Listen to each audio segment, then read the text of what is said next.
welcome to another episode of the Waypoint FPL update. We're back. I don't think we've missed a week yet, Chris. How's it going? Yeah, good. My phone just started talking to me. Yeah, we haven't. So far, we've done quite well. Yeah. And yeah, I hope that at home you're listening along and watching along and seeing some of the things not to do. Absolutely. Yeah, I mean, we find with the Fantasy Premier League, because it is quite long, let's be honest, it's a bit of a slog. Half the battle is just paying attention each week. And I think, by and large, we're doing a fairly good job overall, and hopefully these mini-pods have a little role to play in that. We'll never know. But we'll take a look at what's going on this week, and it's the merry-go-round continues, Chris, because we have another new first place. I can't remember if they've been first place before, but Brett is now in first place, knocking Luke off the top. Yep. I think he's never been top, has he? Yeah, I have no idea. But yeah, he's top now for this week at least. It'll probably be someone else next week.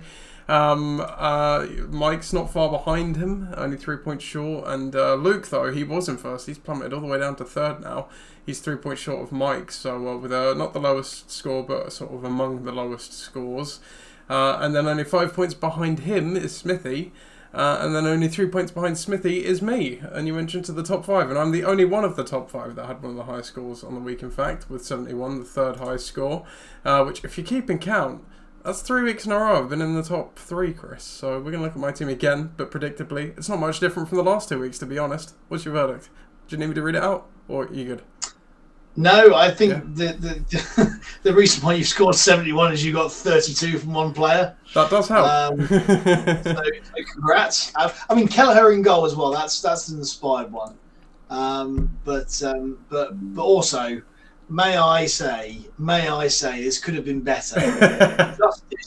Justice for Mark Gay on the bench behind Ekatike and Einar. And I have to say as well, whilst we're here, Mark Gay captaining not only FA Cup winning, not only Community Shield winning, not only UEFA Conference League soon to be winning. Let's go with winning, but also 19 games unbeaten in all competitions.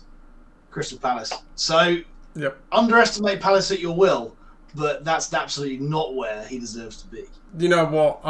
Saliba didn't start against Newcastle, and I was so hoping that he was not going to play, and then I would get that 7 into the lineup, but unfortunately he came on at half-time and stuffed all that up. So, and don't worry, the only reason he was behind Ekatike and Einar was because I knew those two were never going to play, so I never bothered to rearrange it. He was the one and only substitute, if that's any consolation, Chris. So. Not good enough. No, could have been even better. But no, yeah, I'm into the top 5 for the first time, so it's been a bit of a march back for me. Cal slips out of the top 5 with me moving into it. And then we only need to dip down to 8th for the second highest score of the week, which was Ethan with 76. So let's take a look at Ethan's team. Yeah, this is the one. So he had Gabriel, who obviously scored. He got 13. Senesi got 7. Semenyo got 7. Watkins 8. He obviously captain Harm as well with 32.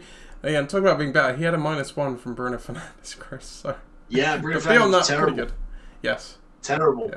Yeah. As United word, terrible. Missed penalties, terrible.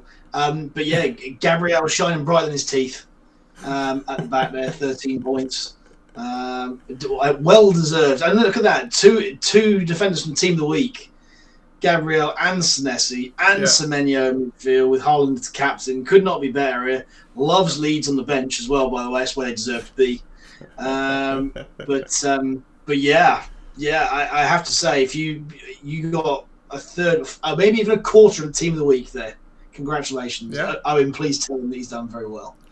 Well, speaking of Owen, Owen is where are we going? No, that's not what I wanted to do. Back to the leaderboard. Yeah, Owen moves up into 10th with the highest score of the week, which is 80. So we will take a look at Owen's team next, which is this one here. So again, he not only captained Haaland, Chris, he triple captained Haaland to get the 48. Behind that, Enzo got 9, Semenyo got 7, Morgan Rogers got 5. So yeah, obviously all about the triple captain there. But what a week to do it. He did have 11 on the bench from Danny Welbeck and a 0 for a played 0, I will add, from Mark Cucurella. But doesn't matter because he got the high score of the week, Chris. He didn't just have 11 on the bench, though, Nathan. He had a +4 as well from the Premier League's most underrated left back. Just saying. Yeah, I'd say Cucurella, nothing on him. Absolutely nothing on him. So he might have the hair, but Tyreek Mitchell's got the talent. Yeah, absolutely. 48 from Haaland. If you've got 48 points in your team, generally speaking, you expect to score highly. I mean, the rest of it, dare I say it, a little bit underwhelming. But if you're going to play a triple captain in a week, it's that one. Congratulations there, Owen. You've done very well indeed. But yeah, all these, and I say it every week, I come back and say, João Pedro scored 2. How many times have we said João Pedro scores 2? He had a hot little run at the start, and he's cheap. That's probably what's driving. Clearly he's cheap because he's not very good. Clearly, yes. Yeah, he hasn't done much, no. Absolutely. No. Yeah, and to be fair to Owen, you say that the rest of it, I think generally, certainly teams that did not have Haaland last week would have had probably not a very nice score week. Where's Tim? Which brings us nicely on to, the bottom of the table. Jake is still at the bottom, but it's becoming a bit more of a contest again. He has gained ground, especially considering Tim, for the third week straight, has the lowest score, albeit he has some company this week. We'll come on to the company in a second, but let's look at Tim's team first, which is this one. 26 on the week. No Haaland, so no surprise. Those who had Haaland and captained Haaland outscored Tim and the other two lowest scoring team of the week with just Haaland. Roger's got 5, Salah got 4, and that's pretty much it. Chris Henderson got 3. That's more than the cardio points everybody else got, Tim. Yeah, the search party is very much still out on the Florin Wirtz fraud watch. They're coming back in. I think we know what they're going to find. But yeah, to score 6 points amongst your 3 strikers is underwhelming. Yeah, underwhelming to say the least. Definitely. And the other two companions of Tim with the lowest score on the week were Brad, who got 26 as well. No. Again, no Haaland. Only captaining cardio points for Richarlison. Rice got 9, but beyond that it was pretty grim reading. And Jono as well. Jono's been all over the place. He started, I think, week 1 a bit slow, but then he shot up quite quickly, and now he's coming back down. He's doing a yo-yo. Of course, Jono has Dan Burn in his team. I mean, of course. I mean, I would hate to play against Van de Ven, Burn, and Senesi, except in fantasy, where I'd love to play against him. How bad is that? That midfield, by the way, is the flairiest midfield ever. I mean, that's not Jono at all. No, he's channeling bets, but clearly it isn't really yielding the results that he might want. No. And by the way, justice for Daniel Munoz on the bench. Again, everyone is benching their Palace players. They're 19 games unbeaten. 19. Yeah. Play them. And if Jono played him over Burn, he wouldn't have had the dishonour of tied lowest score of the week. He's more likely to score. Yeah. And that is it for this week's Waypoint FPL update. I think it's an international break after this week, isn't it, Chris? So yeah, we're going to have a little bye.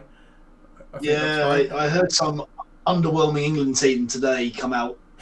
So sounds about right. Without any real stars. So good luck watching that. Yeah. But hey, look, they won 5-0 last time. Yeah. What can I say? Other than that, though, I mean, look, talking about underwhelming, the weather outside is grim, and so hopefully the game's on tomorrow. It's 10 o'clock kickoff. So thanks to the 16 of you that have replied, you are all in the squad. We have absolutely no idea who's playing goal yet. It's all right. So it's not me. I say sorry. I'm not the one who should be saying sorry, really. Yeah, Aiden. So there. So yes, we'll see you bright and early, as long as it's not called off because of the rain. Yep. We'll let you know if that happens. But let's assume that's going to be on and it's going to be positive. 9:10 tomorrow morning, and let's go and get another win. 300 bounce. 300 bounce. Aim for 300 bounce. Hat trick of wins. And play your Palace players. Laters.